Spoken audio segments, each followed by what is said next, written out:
Ni zaidi ya miaka 30, yani mwaka 1995 kidogo nyuma.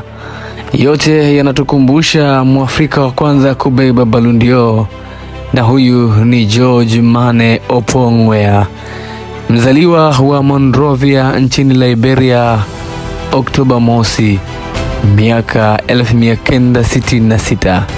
Na huyu ni mshambuliaji wa zamani wa timu ya taifa ya Liberia, historia ikimkumbuka mabao yake 18 akiwa na uzi wa timu ya taifa ya Liberia. Haya yote yakampeleka katika viunga vya soka ulimwenguni kote.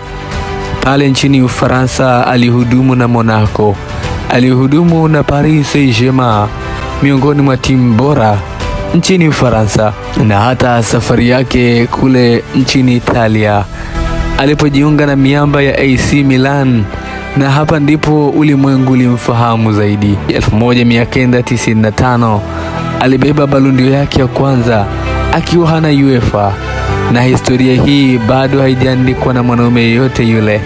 Ni George Weah aliyekuwa rais wa nchi ya Liberia kuanzia mwaka 2018 hadi mwaka 2024.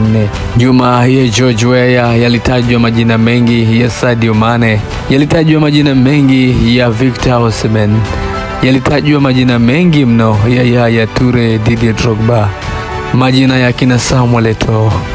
Lakini katika yote hayo hakuna jina lililokuja kubeba tuzo ya Ballon d'Or.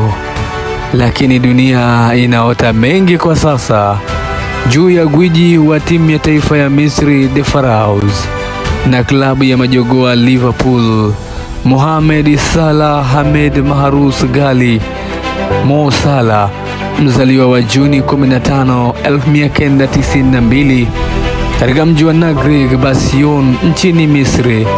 Ni Mohamed Salah wa Liverpool, ni Mo Salah wa Mafarao. Magoli 27 hadi sasa ndani ya ligi kuu ya kandanda Uingereza.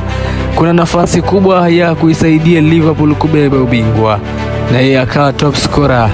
Na ila basi, hizi ni salamu za Ballon d'Or kutua tena Afrika kwa mara nyingine. Naamini yanawezekana. Basi ni wakati wa Afrika kushuhudia Mohamed Salah kibeba tuzo. Langu jina ni Golden Voice Joseph Adjirina, Desi Radios.